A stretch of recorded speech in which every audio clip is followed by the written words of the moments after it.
Tango na kufaka, tango Yesu abimelinga dans la salle de la mort, tango benginga na kombonanga. Je vous dis que je vis Jésus avec sa race.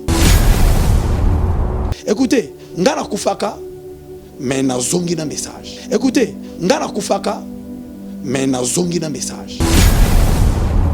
Bon, na koma ki musicien po na lingaki te na koma musicien, mais na botamaki na likabo ya koyemba.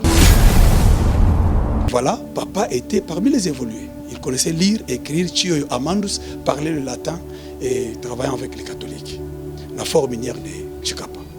Bref, le temps qu'il avait fait, il a fallu que Azonga na Demba pour Azala consacrer un chef coutumier na place à papa naï. Parce que totem na biso zaki léopard. Alors tu ne sais pas que moi je suis un chef si je suis chez nous. Et d'ailleurs, me temps Sili abeille moko zalaki na plafond. Et Kiti et Sui Mundele Awa. Entre mi sumi bana makiki awa. O nyonso e mati Mundela komi rouge. Les kamwe komi ndenge mususu. Alors ce que supérieur na ebaye, batali kam ndenge ezali qu'est-ce que tu as fait? Je n'ai rien fait. Na bato bazaki pe na bureau Monique non, tu s'est mis en colère. Alors lui-même a compris na ba vision na yeke non awa ezande bakoko bazo benganga na ki récupérer trône. Que avant yo oyebana ko zonga nyama oyo pendant absence na yo akendaki akangi mwa ba taba ya bato mwa ba puli ya bato mwa ba mabata alors yaliaki po yende mokengeli mokengeli na biso donc mwa ba nyongo na sengeli ko futa yango. Alors il s'est fait que lokola mabala et comme peu difficile ba biloko mo ebele makama bilanga soki pe ba ke guerre maeba balonga ezate parce que bakoko tango banda okende pona conquête na ba voisin na bango ba banda osani ni ba bengi léopard na ba totem na bango na ba alliance ya chota de sorte que bazo pouvoir on alors pona bisa bino parce que je vis le ciel, je vis la maison du Père qui est la nouvelle Jérusalem céleste. Écoutez, Jérusalem céleste vierge, ça dit que la maison est vierge et non habitée. Mieux vaut opona na bokonzi o mibale. Vous avez bokonzi ya léopard, vous avez bokonzi ya mwana na mpate. Alors, soki olingi nga na kopesa conseil opo na bokonzi ya mwana na mpate parce que na kati na mwana na mpate makila na Israël ko payer ba nyongo nyonso. Spécial Sunga orphelin. De soutenir orphelinat Vida. Akata orphelinat Vida bolingonde vandi. Ndenge okanisi baye bazotelengana nzamba pambola yo orphelinat Vida nzambe atieliso na ye awa eloko nyonso oza nango yaka contacter orphelinat Vida misolo na yo okabola yango na banani orphelinat Vida esika bazozwa bana oyo baza orphelin et baza délaissé. Botana nzambe shalom bisika nso bizwa mibino awa nazali na orphelinat Vida na yaki na bapashiko pour na kotala penza si réellement si makambo toyokaka mama Emily Seth Mainga existaka. Mais quand on est venu, on a trouvé que c'est vrai. Surtout ça la bolam livre souvenir et fongama. Même après la mort, même après le retour à Christ, il y a misana biso et témoigner biso liboso na nzambe. Bien aimé, total ONG Vida a organisé activité $1 pour nos orphelins. Orphelinat Vida eza train ezolokota ba orphelin botie essence pour ekoma la destination. Nzambe na lola mona bina pambola bina vraiment azongisa ya ebele comment na oyo nyonso kosalaki lelo toyesu na lisolo mosusu kosenga na bino ke tozweli bana esika ya monene tozweli bana esika ya kitoko tozofutela yango chaque mois bana na biso fo balia bana na biso fo bakende classe bana na biso fo balata bana na biso fo baza propre nasepelaka na donner oyo bango bayoka mbongo na nzambe et puis basalaka nzambe asengi parce que c'est eloko nzambe asengi nga na yebisa ki nzambe tu m'as donné cette vision mais je ne vais pas travailler toute seule ba boza loka ba provision atie tout autour de moi na yango soki olingi osunga benga biso na +1 64 75 33 43 10 topé bengi biso na +243 97 666 66 04. Shalom, c'est prophète Moïse Makoma, ministère Ozana. Mingi baloba qui était Seigneur Jésus qui sa sala kalisusu te nenge abanda ki ko sala kala. Yango ngai pe na ebisa ki ba oyo ba tambola partout, ba luka ba délivrance, ba matana ba via ba kenda partout, ba délivrance simbate boya et pas na Seigneur Jésus qui sende bokobika. Ba tuana pe ba yaki pe ba leki ba délivrance ba biki bino moko bo tala ba témoignage. Nga frère na bino na kati ya Irlande nazali na ba blocage ba porte tout ezaki fermé mais depuis na leki na délivrance na papa Moïse makambu tout efongwami na sombi dendaki ba pasi na nzoto esili changement ebele salami na ba aspect nyonso nzamba ozana azosala. Shalom shalom peuple de Dieu nga mama Janelle en tout cas na belaki tension makasi na yokota na YouTube nakota na Ozana pasteur Moïse Abondel pona bandeko les mêmes jours na keipa docteur nanga atalinga tension esili bilonyo zanga sanga palpitation esili. Shalom peuple de Dieu, shalom mama Clémence na Paris na yiko témoigner moni na nzamba Ozana wa sai na bomo nanga nazali na problème mwana bande kolobate na bande kokende na orthophoniste donc ba déclarer mwana comme handicapé à olobate mais tant on va collecter papa Moïse alekisi mwana délivrance lelo mwana na komiloba na yiko témoigner moni na nzamba ya bikamo wa sali na bomo na ngai nazali na problème mukanda toi réponse na zoaka ba riche na raison mo kozata na sens te lelo na koyi mo se sengo na mukanda na zupe musala donc on a témoigné moni na nzamba Ozana wa sai na bomo na nga tukana nzamba na lobaki déjà awa ezali terminus bon s'abonner na papa Moïse prophète TV na YouTube dans la bino na moto.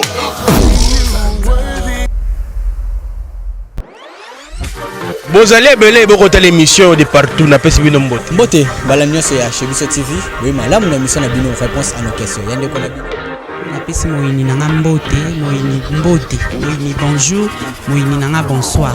Mbote boze ebele bokota la biso mokili momimba. Merci pour la confiance, bo pesa biso awa na Chebiso Télévision, chaîne oyo kokali na yo. Merci mingi na sponsor na biso Jésus Christ parce que yende sponsor ya yambo awa na Chebiso Télévision. Merci pe na ba oyo batala biso mokili mobimba na moni bongo bato akataka kombe mbujimai na moni gembe na kuna bobenga gibiso koelezi suki koelezi balobaka na kombo ekiminga na munongo na yebise kesekel donc excusez e bande konanga parce que pour appel na bino nazwaki.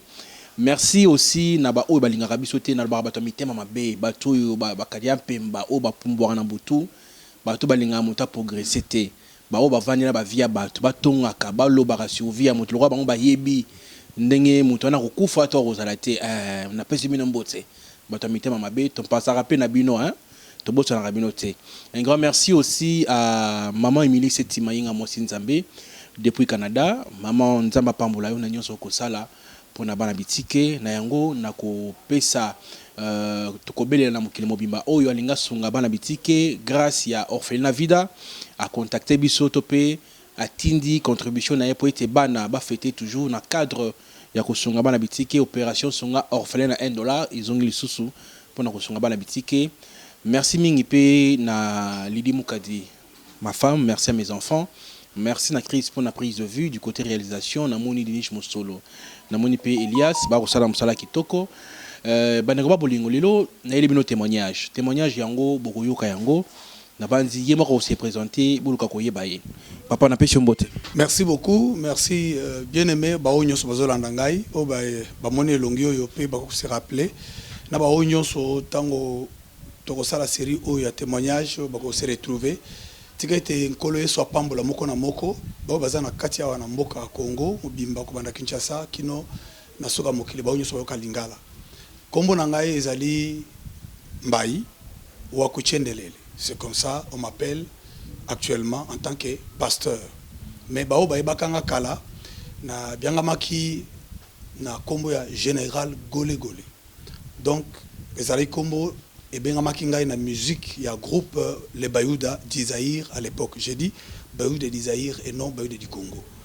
Alors c'est là que je voulais vous signifier que ex-musicien du groupe tradi moderne de Bayouda Et je suis ici sur ce plateau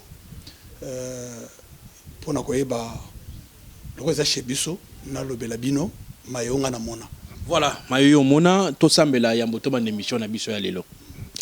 Seigneur Jésus, merci parce que vous allez mettre du temps et des circonstances. Yonde yo benga kingai mpe ozwakanga olakisingai lola mpe ozungisingai na nzoto oyo na kufana ngai poete nakende naloba o namoni pe oyo nayoki na yango.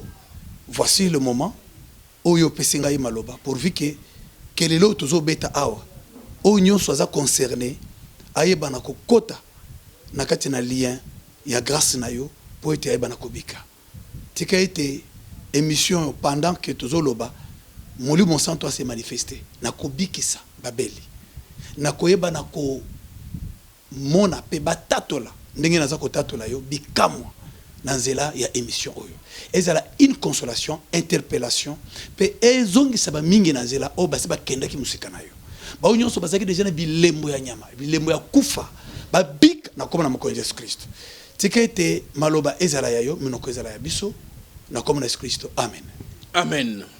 Na bandi émission yo ekozala malamu mingi bande balandi ya Chebiso télévision Mosela Nzambe on a yambei lelo na émission na biso azali moko na autre kolbazaki moko ya ba musicien ya Bayuda di Zaïre pas du Congo a autre ko signifier et puis maya koloba lelo na bandi e baxela biso 1+ parce que akobeta li solo le lenge nini bazaki na groupe vini na menaki petan waye ko kufa pe pona nini Nzamba alingaki azongisa Yesu na bomoi to découvrir maramba somo na yango na kosenga na biso tous à la vraiment scotché tout la émission au du début jusqu'à la fin pour bien comprendre nini to yambeli Mosela Nzambe oyo papa nangai obeti li solo ozaki musicien beti la biso ndenge nini okomaka musicien et bandaki lo lenge nini bon nakomaki musicien po nalingaki te nakoma musicien mais nabotamaki na likabo ya koyemba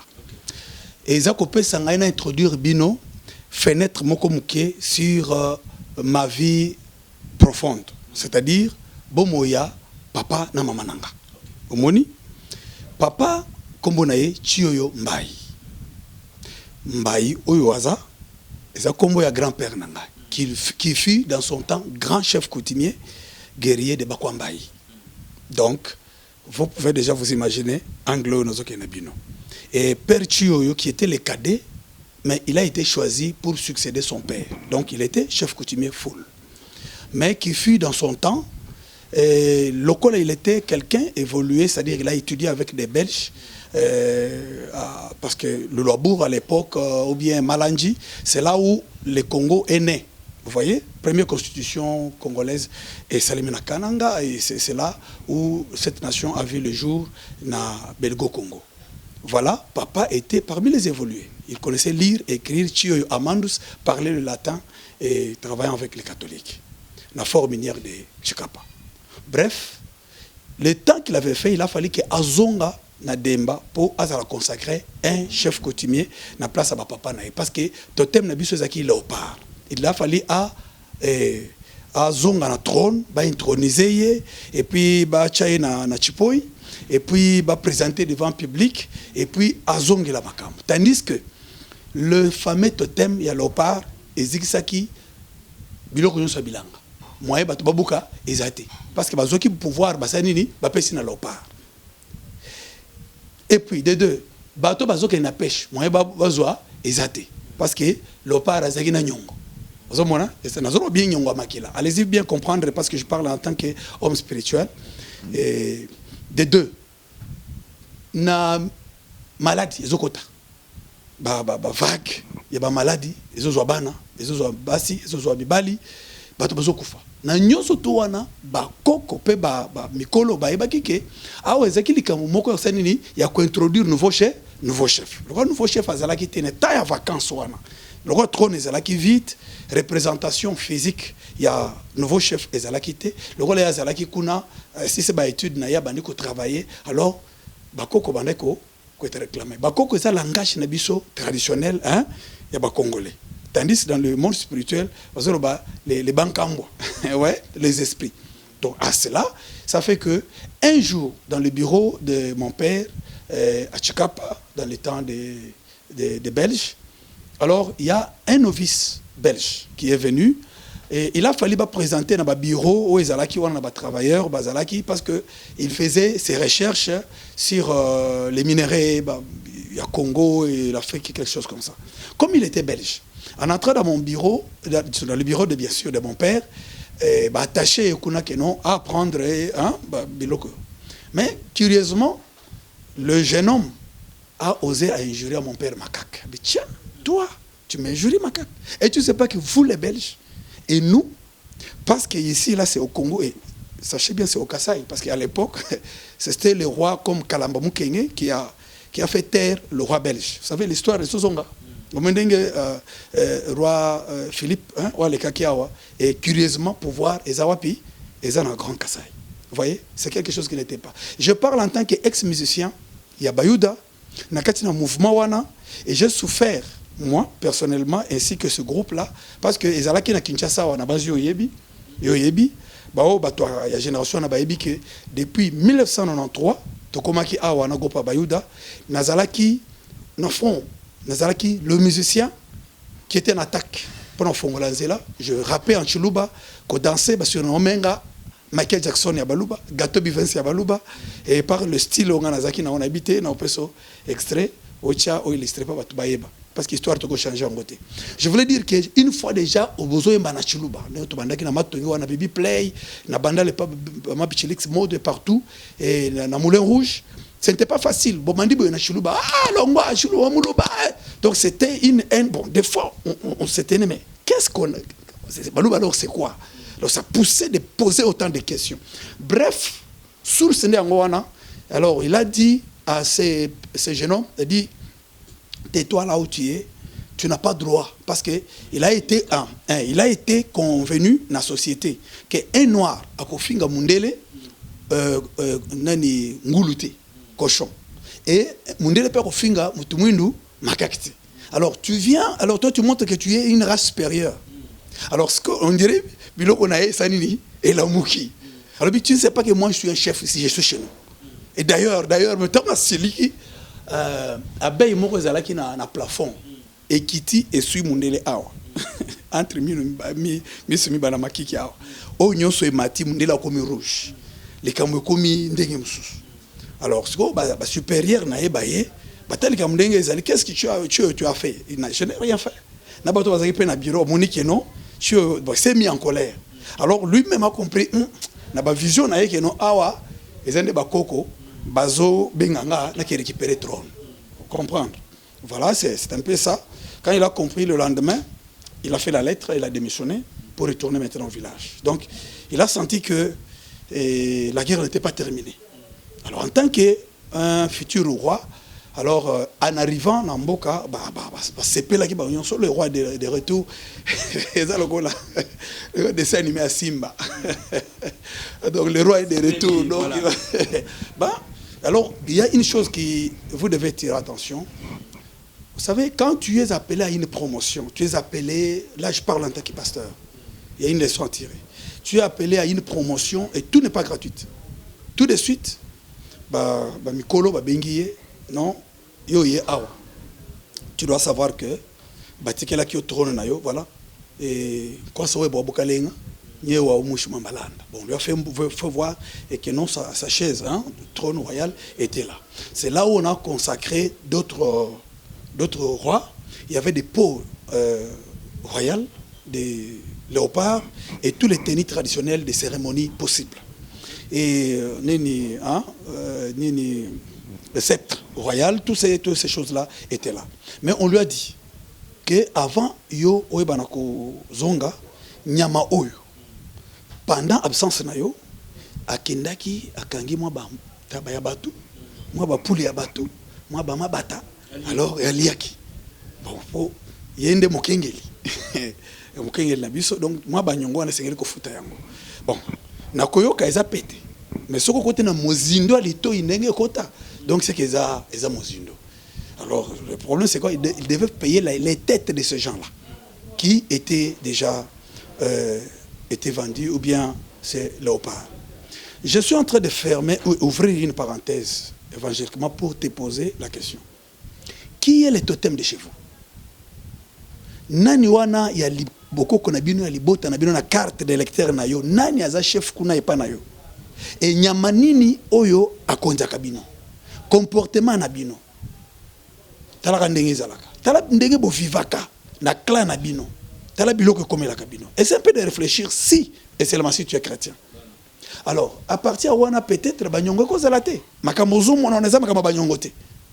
Alors, il s'est fait que lokola mabala et comme un peu difficile, babilo comment ebele makama bilanga, ce qui peut baké guerre.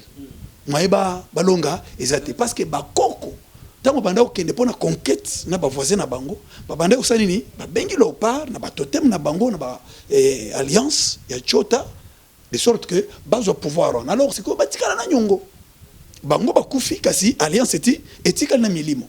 Alors quand on comprend les dimensions wana, alors il dit bon, vous me donnez le temps de réfléchir. Comme il était un intellectuel, voilà Mokoleleki. Il fallait 3 jours, Mokolele Kolanda. À Kotanina, un certain Fumbi Daniel. Fumbi Daniel, c'était qui? Un vieux prisonnier, qui est côté qui disciple à prophète, Papa Simon Kimbang. Je ne parle pas de Simon Kimbang Kiangani, je parle de Simon Kimbang, le vieux prisonnier. Alors, c'est celui-là, quand le mouvement a commencé en 1921, et le Congo n'était pas comme vous voyez, c'était l'époque coloniale. Retournons un peu en arrière. Alors, il s'est fait que, à partir de ce moment-là, tous les chrétiens convertis authentiquement par le feu du Saint-Esprit qui ont confessé Jésus-Christ, bazaki na zamba banokanga bango barele bango ndenge bazwa Simon Kimbangu na Nkamba batinde na Lubumbashi, Elisabethville à l'époque. Et moi comme je vous parle là, Dieu m'a fait grâce, nazalaki na prison wana ya Sendwe, j'ai visité place babana ko flagellé Simon Kimbangu 120 coups, tchap tchap. Matin, midi, soir. Ce qui est raté, bazongeli à 0. Et Bazo Bessé Nassima, Kibango, accepte qu'on fasse de toi pape noir. Et tu acceptes de renoncer au programme que Jésus t'a donné. Alors c'est ça qui a aujourd'hui fait que beaucoup de pasteurs, beaucoup de chantres, beaucoup de servantes et serviteurs de Dieu qui ont été appelés authentiquement par Dieu, eux-mêmes ils ont fait quoi? Ils ont renié Jésus. Et souvenez-vous dans le livre de Timothée, Paul dit à Timothée que souviens-toi de la confession de Jésus-Christ devant Ponce Pilate. Vous voyez? Et il a témoigné qu'il était fils de Dieu. Parce que c'est pour cela qu'on l'avait tué. Vous voyez? Et Dieu n'a pas aussi abandonné son fils. Alors, comment est-ce qu'aujourd'hui, nous voyons dans l'église et les gens renient Dieu? Si Pierre avait renié Jésus, mais c'est Jésus en ressuscitant, il est retourné à Pierre. Parce que Jésus ne peut pas se repentir de ses dons ou de sa grâce. Dans le sens que que tu es Pierre, sur cette pierre je bâtirai mon église. Alors il a fallu Azong et Pierre pleura. Écoutez, ngana kufaka mais na zongi na message. Ça fait 25 ans. Tokokoma. Ouais, nazo pesa bino sur mon flash. Ke nazo ya. De bloc nazo beza mozindo makasti kokoma mathématique. Na reçoit langage et technologie pour ne pas bino parce que j'ai vu le ciel, j'ai vu la maison du Père qui est la nouvelle Jérusalem céleste. Écoutez, Jérusalem céleste, vierge. C'est-à-dire que la maison est vierge et non habitée. Alors, je vais vous détailler. Et j'aurai besoin de votre spiritualité. Au moins, que na chaki mo break, hein, ne fiske yo mutozola nanga nanga imoko na yo shikumukadi. To salaka moi introspection ya koyeba. Pe koyeba ndeni tozotambola. Parce qu'aujourd'hui, bakanchenche chrétien baleke belé. Les amoko banze mongana yemba. Bakanchenche chrétien. À l'église, azaoui chrétien, en dehors, il est non chrétien. Je voulais nous dire ceci que, à partir de Wana, mon père Chio Yombay Amandus, il a eu à réfléchir. Quand il a croisé ces fameux prisonniers, Fumbi Daniel, papa Wana, babano bisabango na prison, mercredi, na samedi. À partir de 9h, bazobima. C'est quoi bazo kende na cité. A comment qui na souke barasta, eza barasta te, mais eza ba souki na bango naturel et comment qui le roi barasta. Et kita. C'est quoi comment qui de ya koko.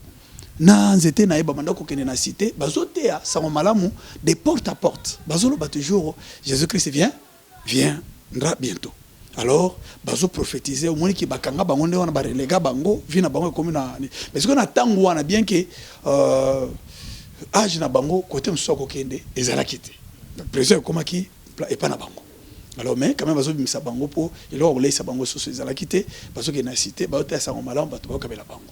Alors c'est ainsi le prophète a regardé mon père dans circonstance oyo bakutanaki alobi je vois ozana biloko mibale ya tali nazo mona kendenge za wana ozana bokonzi mibale ya tali bon umonita mtu intellectuel ayekola na mindele azana mwa kiburi otro bana Swahili azana mwa orgueil na ye mwa banini alors atali alobi non ko kendete parce que ndenge za wana bazo chayo na trône ya lopa mais yeba ki fofuta mito abatu batu bazé belé na temps absence na yo ba nyongwa ba père na yo tant le bindo na bala moko betiti à s'intéresser comme ça à ekozongela papa wana dis-moi c'est quoi ndé fombi Daniel abiki nazo mona ozana bokonzi assez osapena bokonzi likolo mais bokonzi assez kolo yeso lobi boyi soki okosalela bakonzi mibale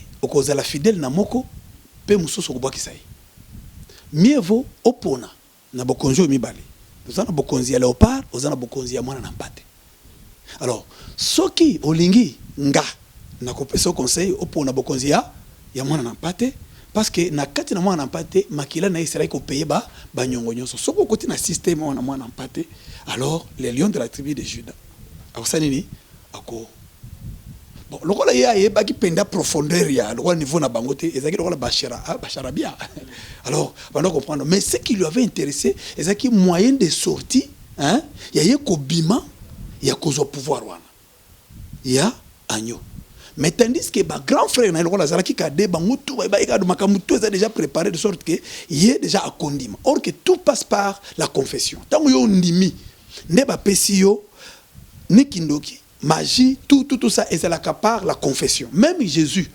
il est dit dans le livre Romains, chapitre 10, que celui qui croit du cœur à parvenir dans la justice. Et celui qui confesse de sa bouche le Seigneur Jésus-Christ, il parviendra au salut. Alors, tant que confesser Jésus, alors il fallait pas anima. Mais le cas les niveau on a qui ne peut couper sa mango oui, ton non, parce que ton oui restera oui et ton non sera non. Alors ils allaient conditionner. Le cas la Fumbi Daniel ayaki un peu avant, a yebisier, a monique c'était trop. Le cas intellectuel sanini habite na zonga, a zongi, a qui solo là. Autant déjà au la maman, et na tangwana, il fallait réfléchir. Et à cause ça là que il a opté, il a cause pouvoir, il y a agneau de Dieu. Bon, et puis na tangwana makambo évangile c'est le cas la lote. Lelo ata païen waza na Kinshasa wa to na Congo wa aza déjà chrétien à 50% sans que andimela Yesu. Pourquoi? Azoka na émission boye, azoka na ba radio, ba campagne en plein air, ba coin, hein? Talaka.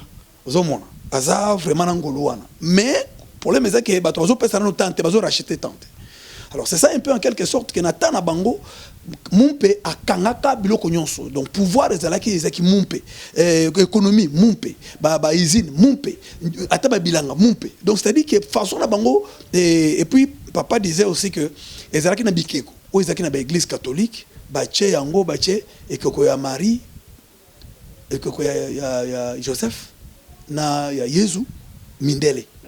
Siko côté mususu ba che chimpanzé bache bonobo bache nani mususu batumwindo siko ba ko cha Satan que non biso to côté à Satan mon évangile n'est ezalaki or que ezalaki façon ya ko bana ko diminuer maintenant sur le plan maintenant moral cette nation ou bien ce peuple pour que ba accepter. Donc l'évangile n'était pas prêché dans son vrai contexte.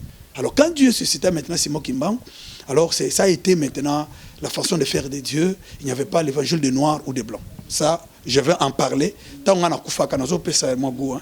Tant on a kufaka, tant on yeso bimelinga dans la salle de la mort. Tant on benginga na kombonanga. Je vous dis que je vis Jésus avec sa race. Na web c'est binoza ponini, pe race nini. Na kangi parenthèse na fongoli ngote. C'est pour cela que kozanga te ba étape. Parce que wana moi je vis Jésus. Na kufaka wana yolo et na campinziawa.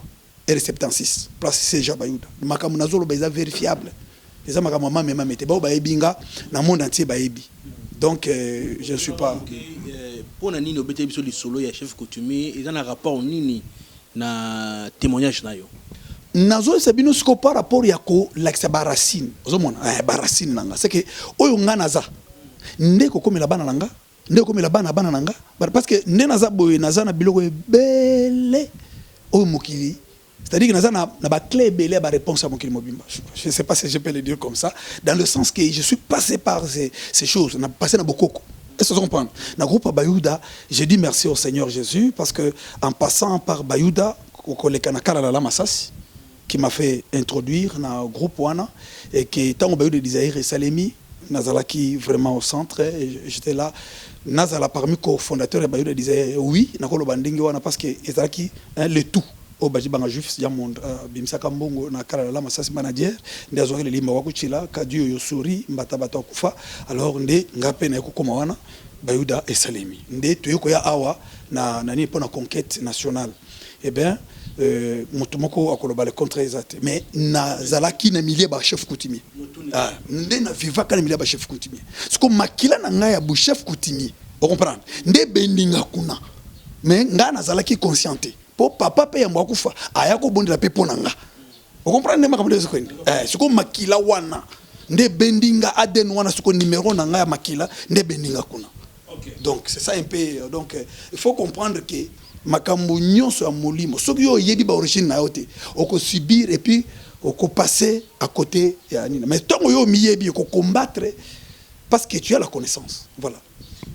Thomas na témoignage na lingi obetala biso ozaki musicien ya orchestre to bengaka bon Bayouda di Congo pas se retrouver Bayouda di Zaïre réseau compliqué moi batou Bayouda di Congo yo ya baluba yo karandu le betaka wana ya Bayouda di Congo.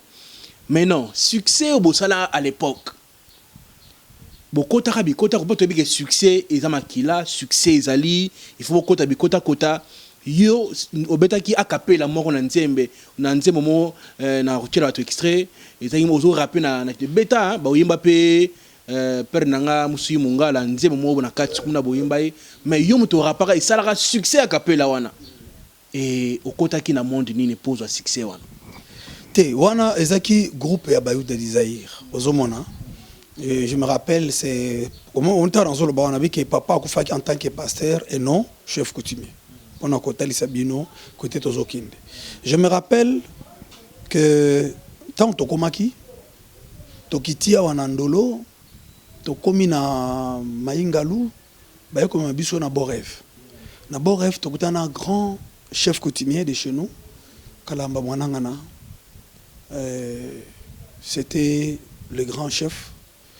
Je me rappelle cérémonie Moko Salemaka et Zalaka to salaka concert spécial pour naï na bon rêve et puis devant ba notable ba député zaïrois à l'époque et ressortissant il y a Grand Kassai bazalaki wana et chef à Charabiso Lopemba.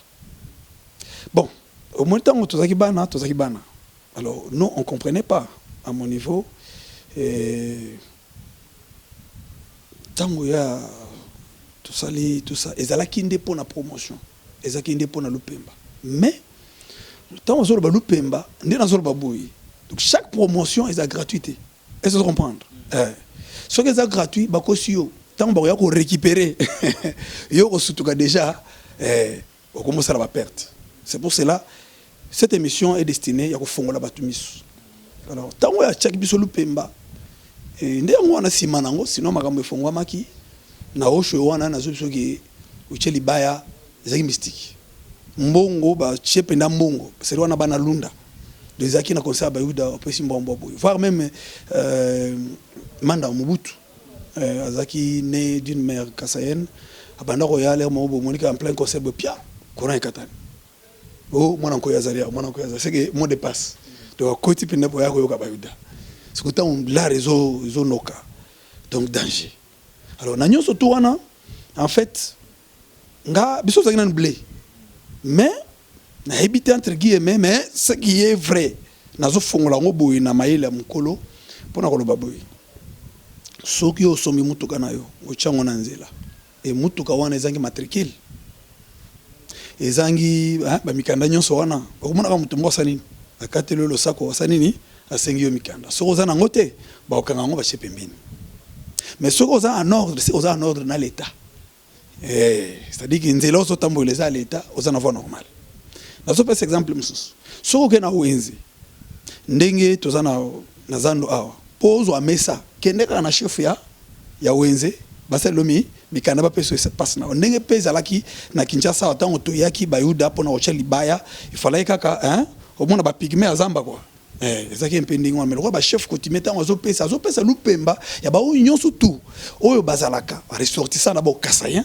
basa nini bayoka bayuda ozomona place banzembo ekobeta etuta mpe bato bandima parce que chef coutumier nde wana aza na liloba na coutume na bino okufaki lolenge nini liwa na yo yaki ndenge nini beta biso lisolo siko tokota na muzindo ya témoignage po ozonga beta la biso ni eloko ni memaki na liwa obelaki maladi nini lola ngo mona ki ngo zaki ndenge nini couleur nini yezo ngo azaki na mandefu to na mandefu tepo to yebate to ke to salani to lobani.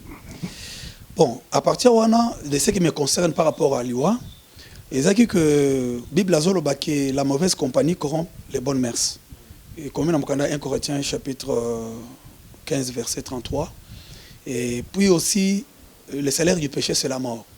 Alors, il fallait d'abord au côté de la société wana o bato basumukaka na sibanango yo kozoli futi na suka sanza. Mais tango nazalaki wana yeba que na Chikapa nazaki pas grand frère nanga pasteur Jean André qui est là nazo pambolaye place Azali, c'est mon père spirituel, un grand frère mais père spirituel est celui qui m'a baptisé na Kasai na 96 na Chikapa ta on a bimaki na groupe Bayuda parce que na kokoma pe kuna et à partir wana nazalaki na chorale mais tango succès zwinga na Chikapa na zongi muke esima et zwinga nazaki maître chorégraphe Janspile na Chikapa mobimba avant na sala Bayuda na vienanga lengos le limba et Kadio et les Vessuri et les autres bakutinga na succès en tant que maître chorégraphe et incontournable et nazo pambola ndeko nanga Taylor Katai azaki moko ya ba minangai bana famille Mnjenje baebi alors na ba comptoir du diamant nazaki wana na ba groupe de danseurs nangai bato ya ba action ya ba boisson ya ba cigarette ba zino wana bana kozwanga na ba vacances boye na bana tucheli baya et puis ba danseurs nanga bato zo payer donc ndé succès wana memike lokola tant gâteau bi versailles ko bimisa siko azalaki awa azalaki awe beti alors bongoli siko système biso tout ko mo rapper bonga na bandi rapper ngabino ko rapper lokola ba MC Solar ou lokola ba James Brown ba nan bon en quelque sorte nga Janspile Jackson ndé abanda ko chapeauter mais nga na se rebeller pour na gagner ba concours de danse ezalaki nini ezalaki que nazozwa zouk ya chala mwana ya kala uzomona ya mère chala ya kala ba album wa sala kana suzi kaseya ezaki na moi sokusu mo boye folke nazozwa yango nazui ya Brenda Fesi na ifoni chaka chaka na mélanger siko na kozwa siko musique ya ba break dance na mélanger na kassav ya kala bazouk machine na mélanger siko na salle ba chorégraphie les mo na zebula les moko webi instrumental moko beta ka ba série moko tan tan tan tan tan tan tan tan siko instrumental wana nga siko na ko mabona micro boye ba jibe lanche ba mwa match no kulekela ka shiba kwela cha ko pa moyo mukole shiba nyineno o muimbi ambonga ne chanda ujuimba mbonga ne chenga chintu ka jimwena mfunku kabungu tu vois et donc ça a été quelque chose de très particulier tant on a rappelé ndi wana siko ba ba danser nga donc ça a été déjà ndevi ala masasi ayena na quel on a concours de danse mais petit mbait ok il pas un bon frère nanga tant que na demba monaki ndenge ni na bano sa biloko na bano yemba kajundula donc depuis bon mois donc là mtu moko botama na scène quoi alors on a bino petit mais na ibi petit à Kester Ntombat tant a tuni ezaki ngai abino ngana zakina idée. Avant de continuer, c'est là où on a capé la oyo obeta na bayuda wana bat baye basiko keno yumdo sa capé ce que goya. Non.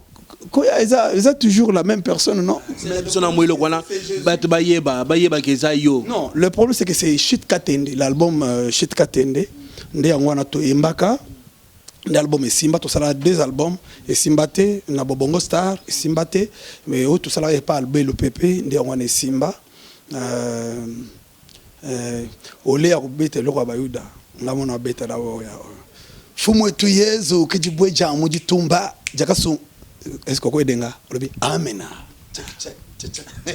eyoa to koma na oya yoyo na lingine ozonga nanu oya nani parce que ça ba archive to koma na place to okata témoignage mbang mais tu que au bon la motema tu que au bon la motema mais c'est là tu vas comprendre moto to yamina et ça par une archive au moins plus retourner sur le bon la motema tout est basé déjà d'accord hein to que ne moi extrait hein ils ont ça na batu moi muke idée na sentir que il faut na adorer na muke jibo jamu jitumba jakasombula bibaki bakajamba ninchibi jakatonkola ndakona jakatonkola ngoliya jakamuna bukandaleza bakaji yiku chilota jakamuna Daniela jakanuisha yisalela hakajibomu chifela jakalajile Yakoba hakaji yimumpata bakamuna chibanjilo chumbuka kujulu chifwekane habuloba panje lokujulu yekumba fweka habuloba imitendelelu yanyi bayana amba ujukuchendelele yezo ujukuchendelela.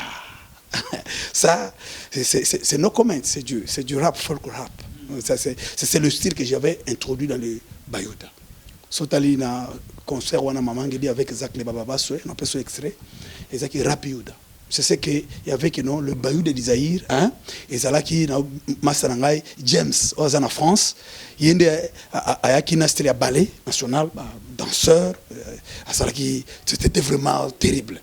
Alors vie nanga bana yimba mutuna style na ye vie lengos vie kadio tout ça mais ngande ni côté rap ndesi na chaka libaya seri wana tango toye gato bi Vincent Baluba na coaché masolo donc na ligoro ba kina tango wana salika kapela te o to singo salite ba ozela ona bandako zela télécharger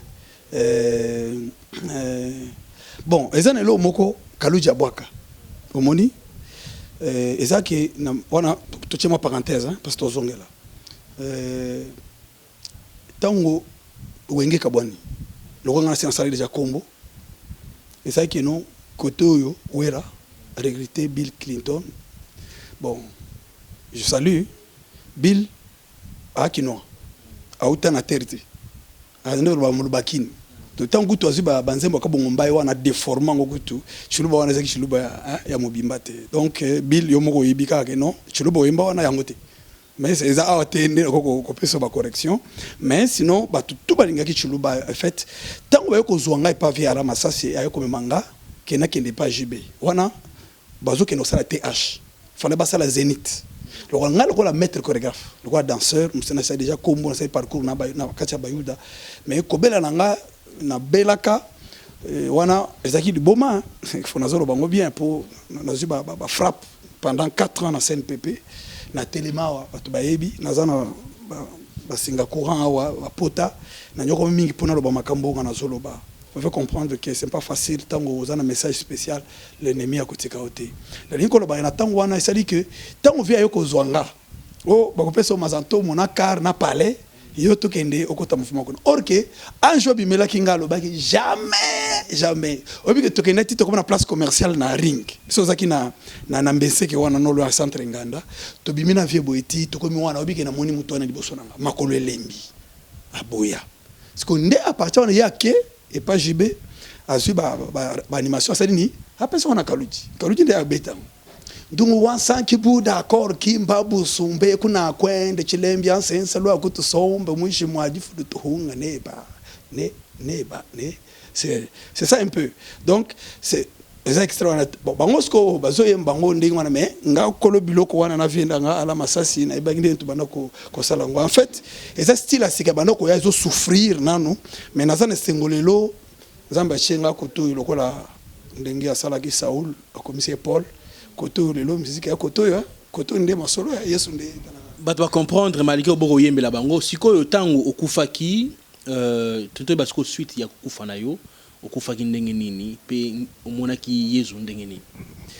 Bon, na banda ko ya muke pona komisa bino na liwa. C'est-à-dire nyonso tu wana ezalaki consommation du péché na komaki pe komela.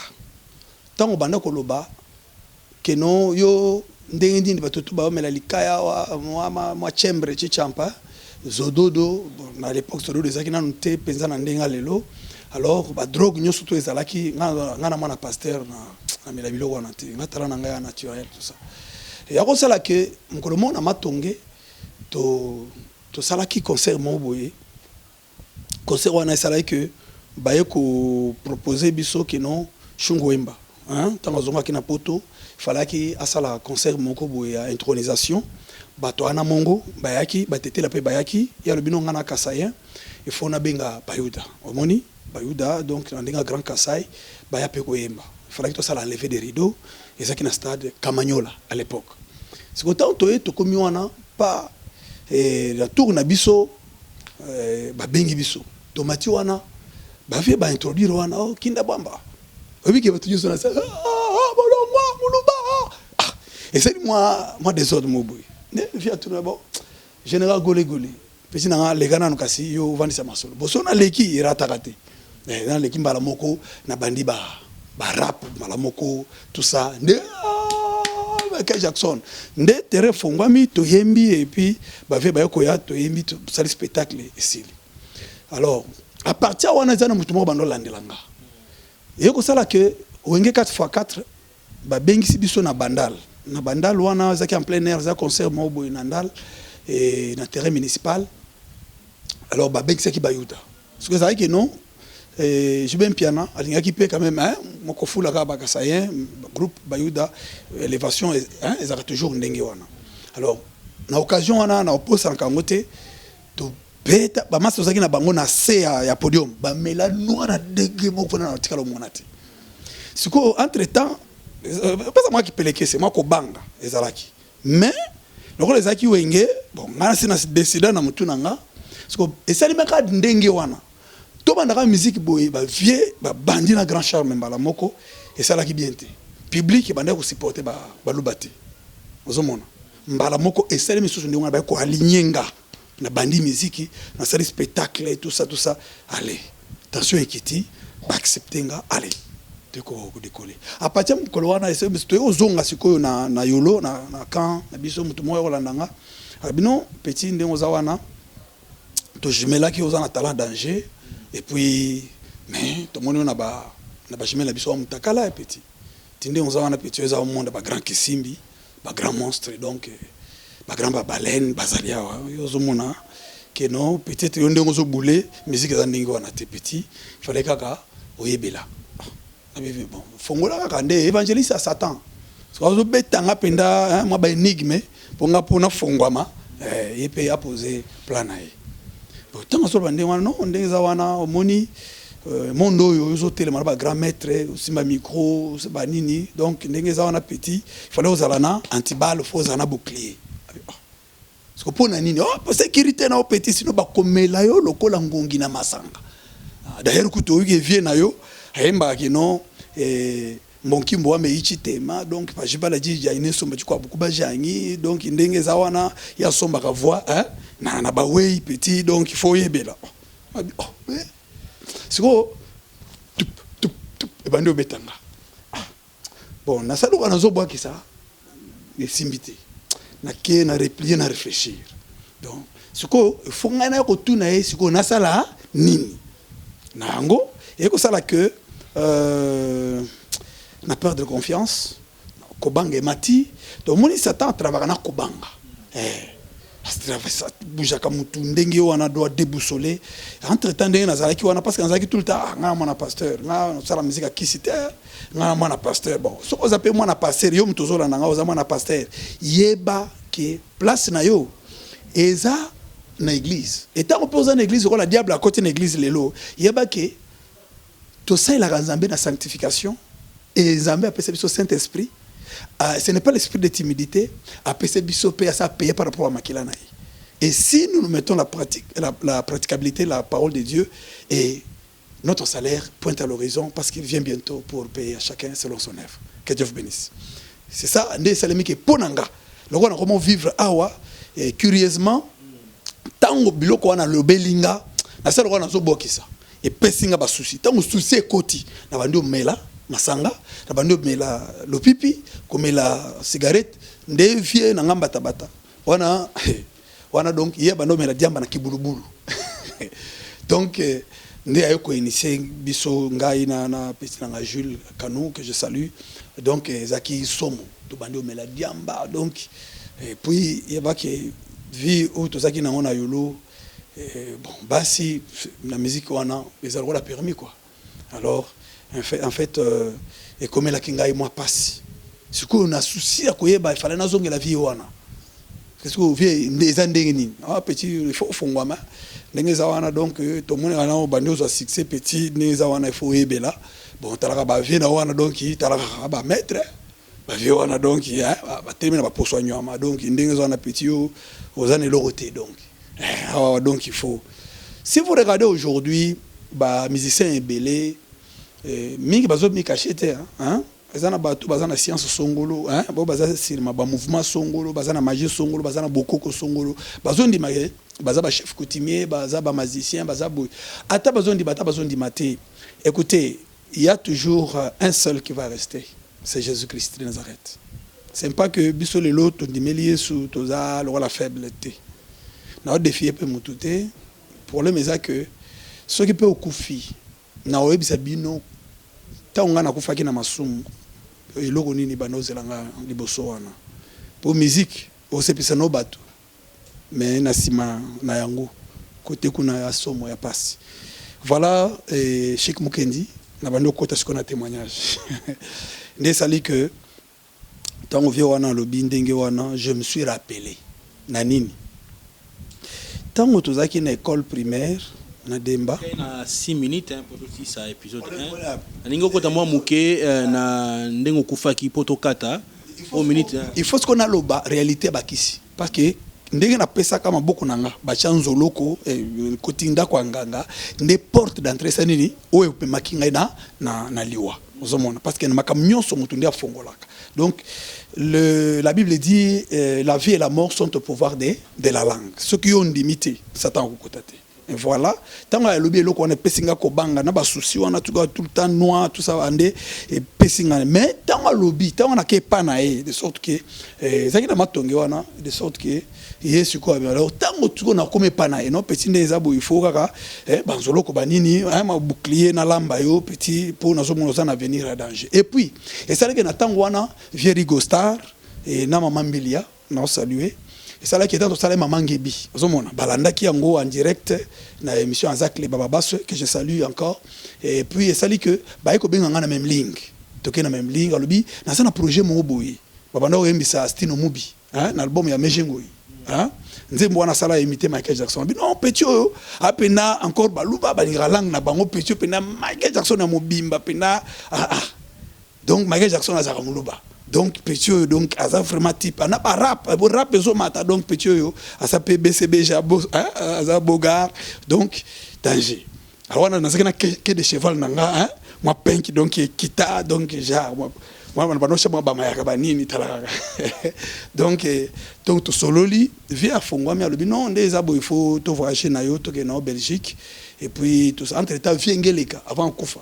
Et na vérité ça me soit ngaki pe ngape na ke na Belgique pour bana na epi ba comme na ba trophée belé ba rappeur na Chuluba na poto na France alors bazaki pe na posa nanga alors tant me fonga mindingo wana me ngana zaki pe na kati na groupe ezaki na ba président ozomona fallait siko ba vie lengos bandima tant ba vie lengos za vie limba omoni bandima mais le rôle la vie à la masasi ya ko changa na kati ba yuda ozomona alors entre ta ba vie bazolo ba yo oza mutu bayuda te oza mutu ala masasi oza comprendre ezalo la roi des mouvements na kati mouvement omoni mais entre temps on a travaillé na ngapona tala na ngabino ne refongwa mais pona kolongwa et comment que un peu difficile il fallait que na fongola ba vie omoni tant on a bien vie ala masasi na EBCA mais à partir de temps on a ndé makambo bandiko okende mabe kokufa na ngai za que tant on a qui pas ndeko wana bandi ofongolanga que non ndenge za photo sala bonne et puis on pesa ngata OK je me suis rappelé que tant na banda oyemba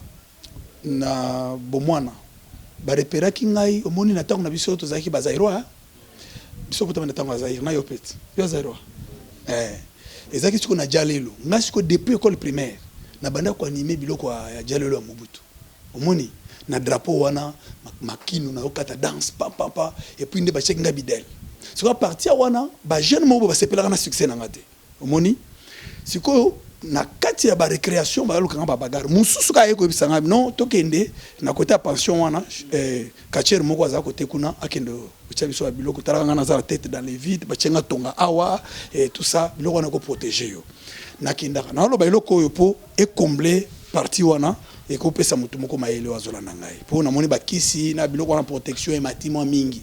Mais dans ce qui est même aujourd'hui, soi-disant, que nous sommes, vous pensez qu'en dehors, il y a Christ, Jésus et sa parole, il y a la protection. Il n'y en a plus, je vous dis, seul Jésus qui est la protection. Écoutez-moi bien. Et comme ça, là, que, toke na bango, to saliki ici, basengi biso, il y a léopard, basengi biso biloko mususu, to somba ki yango, na bimisi mbongo na pesi. Basengi biso makolo boy, na kati na nini wana. To chembo na kitunga abandi koloba zo saka zo loba tout ça tango to ko ya mukolo mususu tombi biloko wana azokisi biso awache nini siko eko sala ke singa o achaki biso na luketu alobi ke kende na singa oyo mutu amona yango te wana zaki na ngame mais succès na banya obumwana eko sala ke tana zongi na ndako na koma kilu fatigué prière ya soir na mama na kokaki ko bondela te pona koma ki wala kwiti nzoka ba anja mabezi bazaki déjà le kolonzo tonanga na ke na lali na bondelité siko tongo nango na la mukibué eloko liboso eza ko contrôler ceinture wana tona teribo pa ezate mala moko muteme bandio beta na kanisi nona obina sokola kite na mipangusika mala moko na bakaye na ken école na kutana ba master na ngana ndeni est-ce que yoza na singa yoza na singa na zersi toke wana tango nazo yembisa kuna liboso na drapeau muteme zo beta kaka récréation tokutana ba master toki mimbangu ti ezaki place à 100 mètres ti epanganga wana tozana musika obike nganga bimisa singaboy oyo akanga na roketo abimisa singaboy na musika sikota mutozoya azolinga te na pusana so ngana ibakite eloko nini elekani ba master tu baeti ba komi pembeni na ye alors bakoti na case ngasi ko na epona ko taboye obi fongolela nga penda misu nani na yo wana na singa yo kokoma wate. Siko, il fallait qu'on ait tout na mituna. Bon, en quelque sorte, nous avons ndaku na biso. Musala papa salaki. Ma bonne lio zaki na ndaku na biso. Biloko wana kokaki ko résister tétani sa tongo. C'est pour ça que je vous dis que toi qui pries, tant que vous avez un thème, base à liboso, et ça d'abord, il y a que sécuriser la famille no mobimba. Aux autres hôtels, le Gédéon a renversé hôtel à papa naïe. Peut a sacrifier. Ce qu'on bon de liwana et ça là que nayo na bana nayo ngana travailler na mwasi na bana na Lubumbashi baebi et partout et na travailler on a parce qu'en connaissance des causes. Alors voilà un peu ndenge ça là que nganga wana benga nanga pour ceux qui n'anya ataka makolo hein nanga na case na yemba la moko biloko ne linga ezika mais na yebakate. Na partout on a zongi pour réfléchir eloko wana yelinga. Na comprendre nga biti. Mama tango na yake ayako eba ayibisana na biso toko salaka bakisité po tozalaka famille ya ba chef coutumier ba partir biloko na ba alliance ba père ba sala sauf que mutu mususu a linga ke no sa biloko ndenge wana alors en quelque sorte le la papa longwa déjà na sacrificature wana afongola sacrificature ya maka mwanzambe alors nazoka kubanga ndi a partir wana kobela na nga ibandaka zomi mayo na liwa na bani tokomi na suka ya épisode 1 mot de la fin akobeta lisolo ndenge akufaki ndenge amonaki yezu malgré témoignage za mulai toke dans malembe numéro de téléphone ceux qui batani bazwa yo barozo moderne moi mot de la fin pour cette émission d'aujourd'hui. Pour la première partie on a pesio merci le collège chez biso tozo solango na ndenge posé nazolo baboui Jésus Christ est réel. Jésus-Christ vient bientôt. Jésus-Christ m'a envoyé un message oyo pour naibisa bino. Botika la scotcher na chaîne oyo. Ba épisode d'union s'il faut que télécharger. boyokisa bato boyokisa boza pe libre omona nazoloba wana cité komba mutu nyonso pe nazopesa mbote posa nanga ezaki lobi bavie nanga wana babongola mutema osomona mutu na mutu ayoka nde message nanga wana salaki eza déjà le passé. Aujourd'hui je suis pas juge de personne mais je suis envoyé ya kobondela mutu na mutu ke apesa bomwena epana yesu tana kutana kana bavie nanga bavie lengos vie kadio tout ça baebi nazaka mutu liboso otanda loboko kopesa bangumbuté ko solola ndi azabu même atana kati ya groupe kende bosala enquête na bino boyesa bino petit wana totikala ko yokate respect na ye tilelo.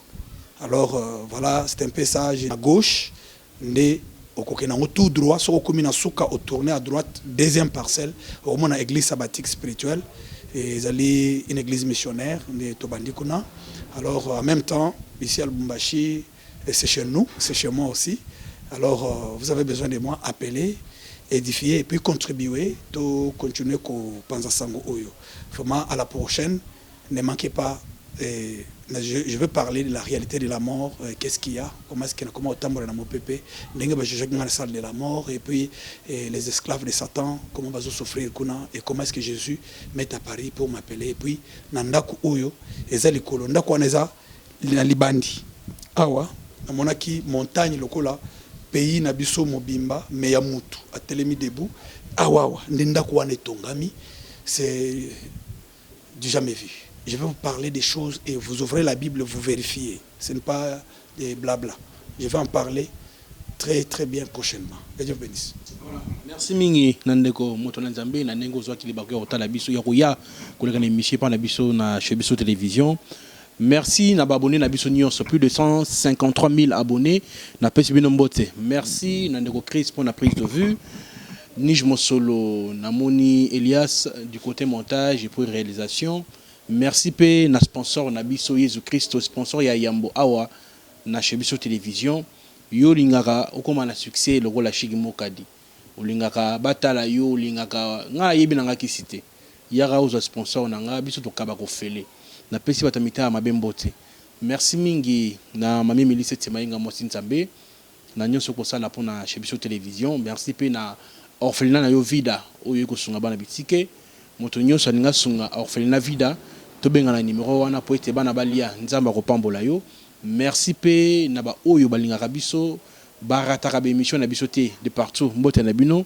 Merci pe na Lidimu Kadi ma femme. Mesdames messieurs, on se retrouve sur Jésus Christ azongité. Bye bye. Bozali belé bokota l'émission de partout na pesi bino mbote. Mbote bala nyonso ya Shebiso TV. Oui malamu na mission na bino réponse à nos questions. Yande ko na bino. Napesi moyini nanga mbote, moyini bonjour, moyini nanga bonsoir.